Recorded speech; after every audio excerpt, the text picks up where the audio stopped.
మీ favourite contestant ఓటేసినా కానీ గెలవలేదని మీరు బాధపడతా ఉంటారా? అయితే మీకు మరొక అవకాశం అయితే వచ్చింది. బిగ్ బాస్ కంటెస్టెంట్లు అయితే మన స్టార్ మా అవార్డ్స్ 2026లో అయితే పార్టిసిపేట్ చేసేకి మన స్టార్ మా అయితే ఒక గొప్ప అవకాశాన్ని అయితే తీసుకొచ్చింది.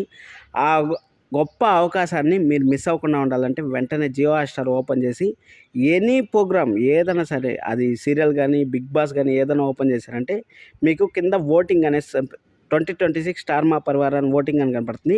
దాంట్లో మీరు 5వ ఆప్షన్‌లో అయితే బిగ్ బాస్ కంటెస్టెంట్లు అయితే లిస్ట్ అయితే ఉంది. టాప్ 5 కంటెస్టెంట్లు అయితే దాంట్లో ఉన్నారు. ఫస్ట్ ప్లేస్ అయితే కళ్యాణ్‌కి, సెకండ్ అయితే Tanuja, third demand Pavan, fourth వచ్చి ఇమాన్యుల్, అలాగే 5 వచ్చి సంజన గారు అయితే ఉన్నారు. ఈ 5 మందిలో మీ ఫేవరెట్ కంటెస్టెంట్‌కి అయితే ఓట్ చేసి మరొకసారి అయితే మీ అవకాశాన్ని అయితే నిరూపించుకుంటారని ఆశిస్తా ఉన్నాను. ఈ అవకాశం ఎలా ఉంటుందంటే, ఇప్పుడు బిగ్ బాస్ కప్పెత్తితే డబ్బులొస్తుంది గానీ, ఇక్కడైతే కప్పెత్తితే డబ్బు రాదు గానీ, మీ ఫేవరెట్ కంటెస్టెంట్‌ని మీరు గెలిపించుకునేదానికి స్టార్ మా వాళ్ళైతే బిగ్ సక్సెస్ మనం ఇచ్చాం కాబట్టి, ఆ బిగ్ సక్సెస్‌ని మరొకసారి అయితే వాళ్ళు సెలబ్రేట్ చేసుకొని వాళ్ళకైతే మనకైతే